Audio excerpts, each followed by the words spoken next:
1846년 11월 말에 미국에서도 험한 곳으로 유명한 서부의 시에라 네바다를 지나던 87명의 사람들이 있었습니다. 더 나은 삶을 위해서 서부로 떠난 그들은 추위가 오기 전에 험한 지형을 넘기 위해서 지름길을 선택을 했습니다. 하지만 때마침 몰려온 눈폭풍이 쉬지 않고 몰아치는 바람에 아무도 없는 험한 계곡에 고립되고 말았습니다. 노인과 여자, 어린아이들도 있었지만 제대로 된 월동 준비, 장비도 없는 상황이었습니다. 구조대를 파송을 했는데 구조대도 실종이 됐어요. 요즘 같은 시대가 아니니까요. 그래서 아무런 손을 쓸 수가 없었습니다. 그래서 결국 해를 넘기고 다음해인 4월에 돼서야 생존자를 구해낼 수 있었는데 놀랍게도 절반이 넘는 46명이 살아있어서 당시에 기적으로 대서특필이 되었던 사건이었습니다. 무엇이 그들의 삶과 죽음을 갈랐을까? 많은 학자들이 시에라 네바다의 비극을 연구를 했어요.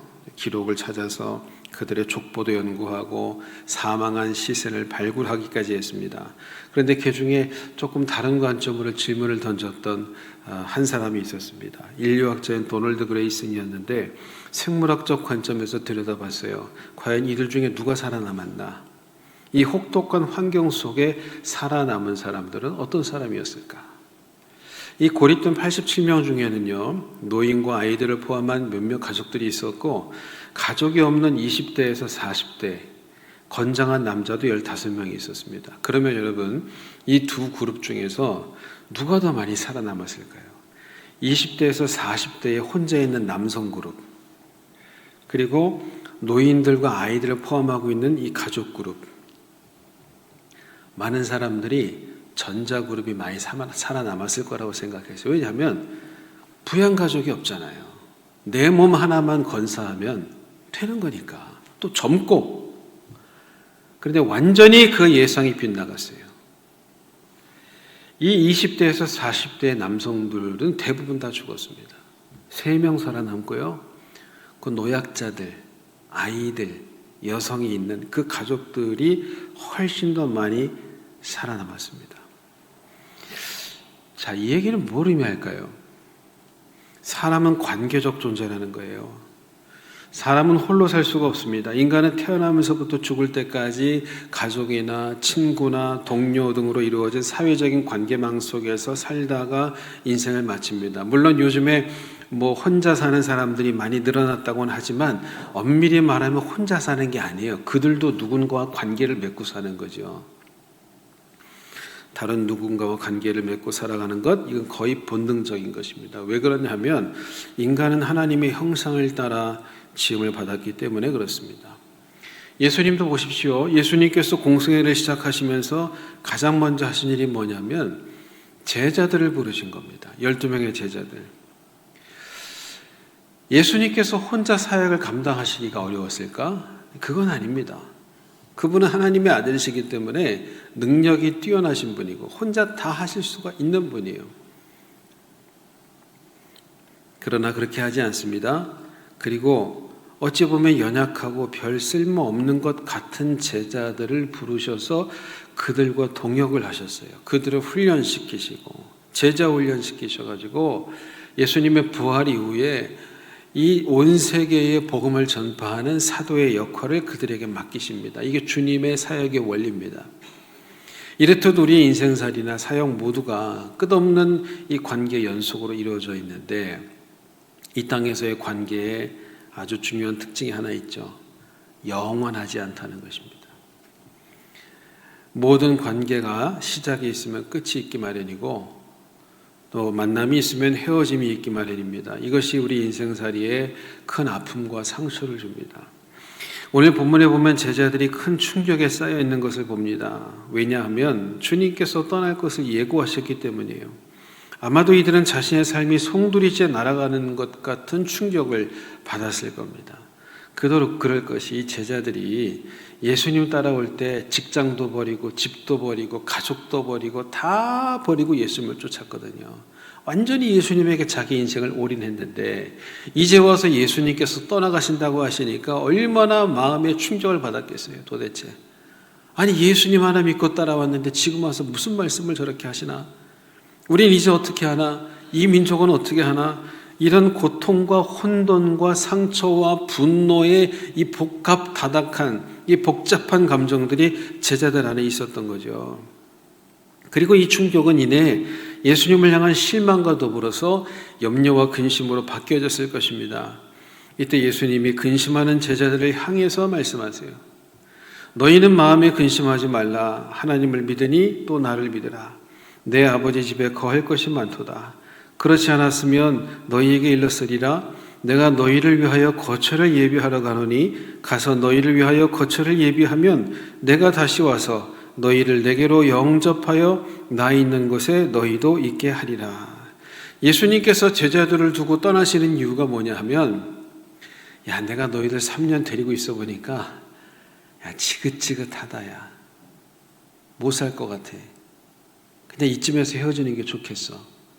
그렇게 말씀하신 게 아니고 예수님의 말씀은 너희들을 위해서 내가 처소를 예비하러 간다는 거예요. 처소를. 그리고 그 하나님 나라의 처소가 다 예비가 되면 내가 다시 와서 너희들을 나 있는 곳으로 데리고 가서 그곳에서 영원히 살 것이다. 그러니 염려하지 말고 근심하지 말라라고 제자들을 위로하신 거예요. 할렐루야. 이게 얼마나 놀라운 약속입니까? 여러분 여기서 죽음의 의미가 새롭게 정의되는데 예수님이 말씀하시는 죽음이라는 게 뭐냐면 이 땅에서 사라지는 것이 아닙니다. 하나님을 믿는 사람들의 죽음의 정의는 뭐냐? 이 땅에서 소멸되는 것이 아니고 공간의 이동이에요. 부활해서 아버지 나라로 다시 돌아가는 거예요. 이게 예수님께서 부활의 첫 열매가 되셔서 우리에게 산 소망을 주셨다고 하는 의미입니다. 사도 바울은 고린도전서 15장 20절 22절에서 이렇게 말씀합니다. 그러나 이제 그리스도께서 죽은 자 가운데서 다시 살아나서 잠자는 자들의 첫 열매가 되셨도다. 사망이 한 사람으로 말미암았으니 죽은 자의 부활도 한 사람으로 말미암는도다. 아담 안에서 모든 사람이 죽은 것 같이 그리스도 안에서 모든 사람이 삶을 얻으리라. 예수님께서 제자들에게 이 놀라운 영적 비밀을 선포하고 계신 건데 그리고 그 길을 제자들이 알 것이라고 말씀하죠. 너희도 그 길을 알 것이다. 그런데 제자들이 그걸 어떻게 합니까? 이 무지한 자들이. 그러니까 똑똑한 도마가 반문을 했어요. 예수님이 어디로 가시는지 우리가 모르는데 왜 안다고 말씀하십니까? 그걸 저희가 어떻게 알겠습니까? 이렇게 반문을 하죠. 사실 여러분이 도마의 질문은 타당하지 않습니까? 그리고 그의 질문은 우리 모든 인생들의 질문이기도 하죠. 사람은 누구나 이 질문을 가지고 삽니다. 내가 어디서부터 왔을까? 내가 왜 사나? 내 인생은 어디로 가는 것인가? 과연 죽음 이후에 천국과 지옥이 있을까? 있다면 난 어떻게 살아야 되지? 그런 질문을 하는 존재가 바로 인간이에요. 왜냐하면 하나님께서 인간의 영혼 속에 그것을 심어놨어요. 자동적으로 때가 되면 비정기적으로라도 그런 질문이 피어올라서 하나님을 더듬어 참게 만들어놨다고요. 짐승은 이런 질문하지 않습니다.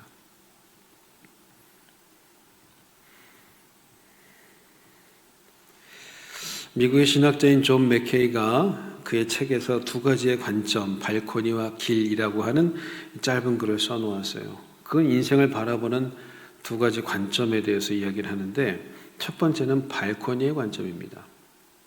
그는 젊었을 때 한동안 스페인에서 살았던 이 경험이 있기 때문에 그 스페인의 가옥 구조를 비유적으로 설명합니다. 발코니는 우리가 잘 아는 대로 스페인식 가옥의 위층, 그 2층의 창문 앞으로 이렇게 나와 있는 그걸 발코니라고 해요. 우리가 보통 베란다라고 말하는 거. 그게 발코니거든요.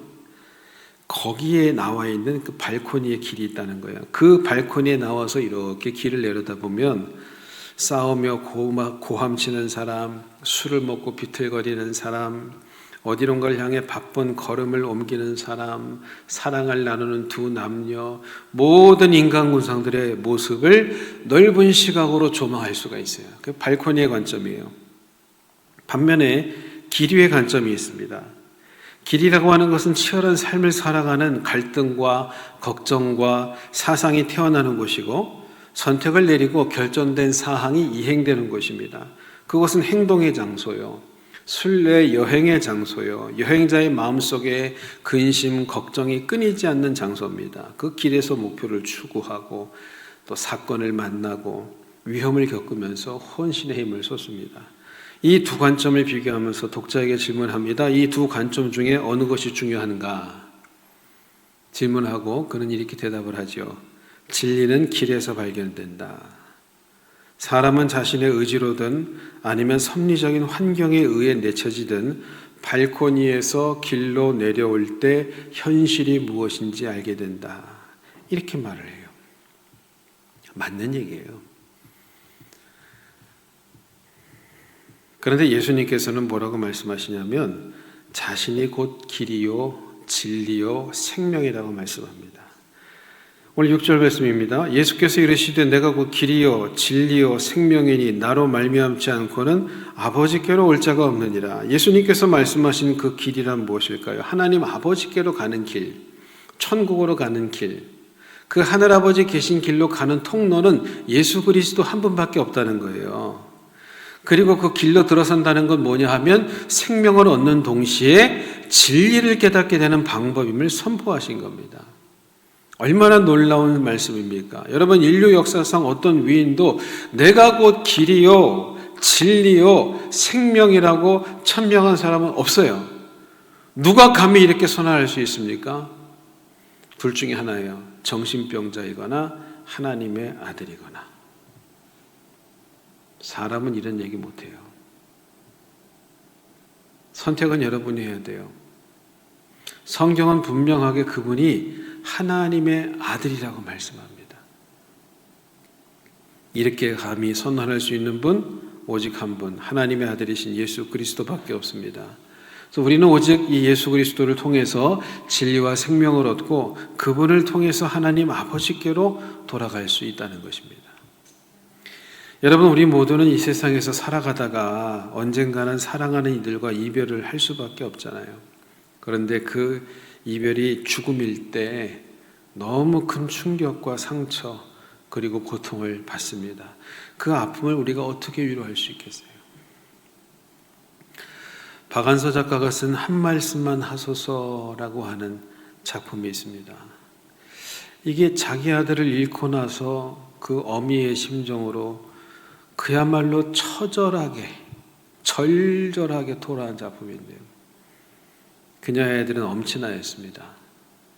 그냥 본인이 얘기해요. 키울 때 속 한 번 썩이지 않았던 아들이고 공부도 늘 전교 1등, 서울대 의대 합격 한 번에. 그러니까 이 엄마의 자랑이자 삶의 이유이자 그냥 아들만 바라보면 밥 안 먹어도 배가 불러. 너무 좋아. 어딜 가든지 아들 자랑을 하고 아들 생각하면 막 기분이 너무 좋고. 근데 그 아들이 하루아침에 사라져버린 거야, 이 땅에서. 왜냐? 교통사고를 당해서요, 그 자리에서 즉사를 했어요.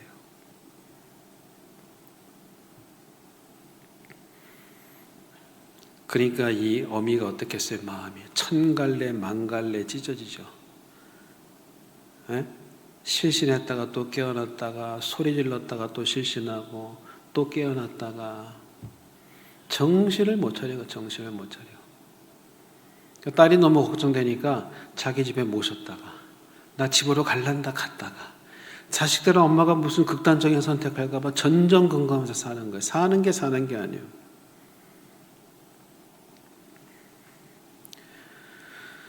그런데 그녀가 자기의 절망적인 마음을 어떻게 위로받고 싶어가지고 닥치는 대로 종교의 경전들과 서적들을 탐독하기 시작합니다. 나중에 이렇게 고백을 합니다. 법정 스님이 쉬운 말로 옮긴 법구경을 읽었다. 다 옳은 말씀이고 또 자주 인용된 구절이 많아서 친근감을 느꼈지만 내가 원하는 답을 찾아내지 못했다. 내가 원하는 건 육신이 죽은 후에도 영혼이 남아있다고 하는 확답이었다. 이인 수녀로부터 받은 책도 단숨에 읽었다. 그러나 법구경 때와 마찬가지로 느릿느릿 음미할 마음의 여유가 되어 있지 않았다. 내게 지금 필요한 것은 어떻게 사느냐가 아니라 사후에 생명을 믿을 수 있는 확실한 보증이었다.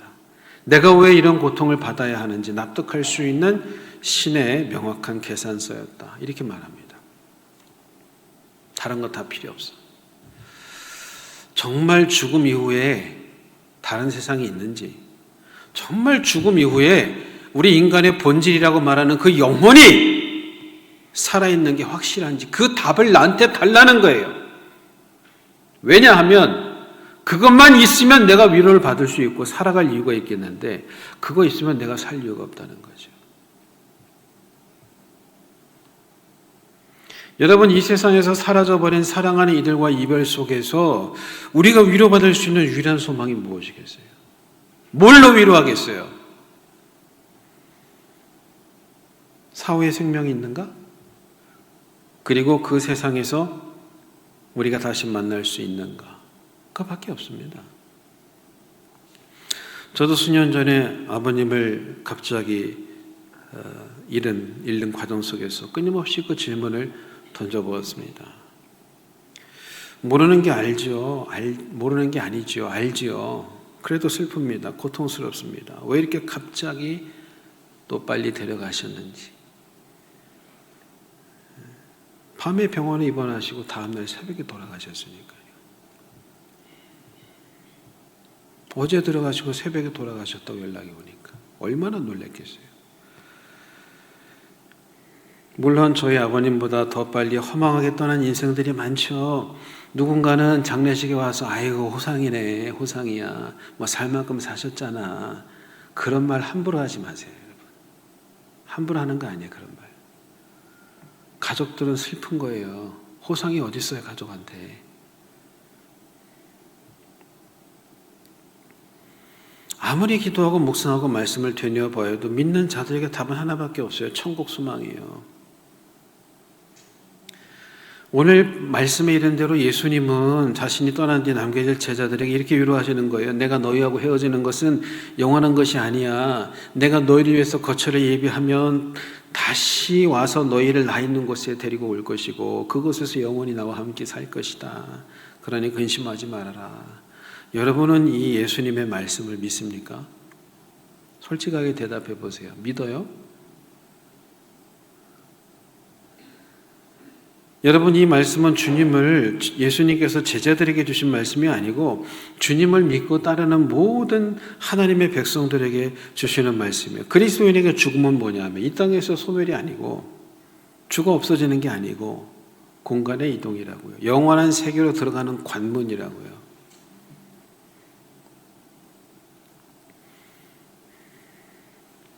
죽어서 우리 육체는 흙으로 돌아가지만 영혼은 하나님 아버지께로 돌아갑니다. 그리고 주님 다시 오실 때 주 안에서 죽은 자들은 새로운 부활의 몸을 입고 사랑하는 주님과 함께 영원한 삶을 누리게 됨을 믿으시길 바랍니다.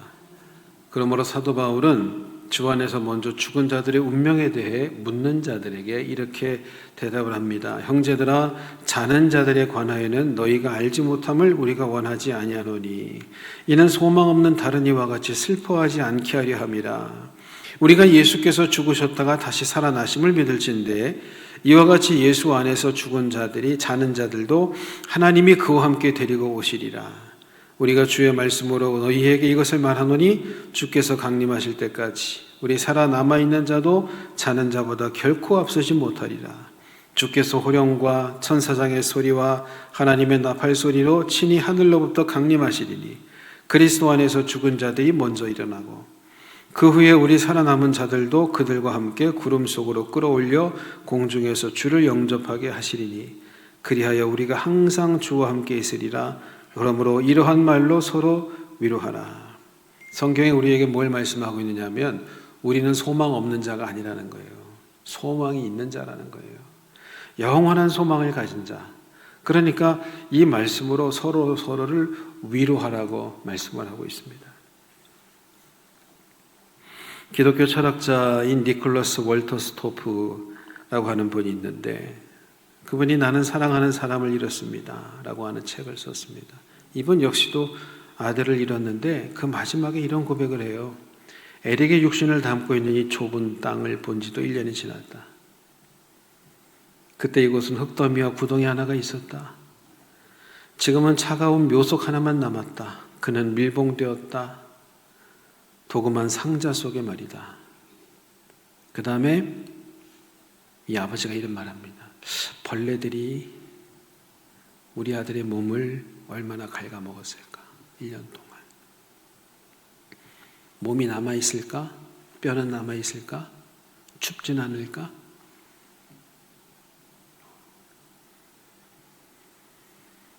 하나님께서 에릭과 우리 모두를 죽은 자 가운데서 일으키실 때 어떤 일이 일어날지 궁금하다. 우리에게 새로운 몸을 주시는 것은 큰 문제가 아닐 텐데 우리 모두를 어떻게 그의 성에 들어가게 하실까? 나는 하나님께 어떻게 완성을 하실지 알 수 없다. 하나님께서 그러나 창조를 하실 수 있었다면 재창조도 하실 수 있으리라. 그때 하나님의 음성이 그의 귀에 들립니다. 이 모든 것을 내가 만들었고 내 아들을 죽은 자 가운데서 일으킨 자도 바로 나라는 사실을 기억하라. 그 마지막은 이렇게 말합니다. 좋습니다. 그렇다면 이제 안녕 에릭, 우리가 다시 만날 때까지. 여러분, 부활의 소망을 믿고 살아간다는 건 어마어마한 일입니다. 죽음 후에 어떤 세상에 있는 걸 여러분 어떻게 알아요? 우리에게 묻습니다. 그거 어떻게 알아요? 죽어봐야 알지. 안 그래요? 죽어봐야 하는 거예요. 근데 그 믿음을 갖느냐 안 갖느냐는 여러분의 선택이에요. 성경은 분명하게 말씀합니다. 죽음 이후에 영원한 세상이 있다는 것을. 그리고 그 영원한 세상, 하나님의 나라 천국에 들어가는 길이 오직 예수 그리스도 한 분뿐이라는 사실을. 요한복음에 보면 자기 오빠를 잃고 울부짖는 마르다에게 예수님 말씀하세요. 예수께서 이르시되 나는 부활이요 생명이니 나를 믿는 자는 죽어도 살겠고 무릇 살아서 나를 믿는 자는 영원히 죽지 아니하리니 이것을 내가 믿느냐. 우리 모두는 언젠가는 헤어져야 됩니다. 그러나 절망하지 않습니다. 다시 만날 날이 있기 때문입니다. 예수 그리스도를 믿는 믿음 안에 거하십시다. 부활의 소망의 믿음을 갖고 살아갑시다. 그리하여 우리 모두 영원한 하나님의 나라에서 다시 만나게 되기를 소망합니다.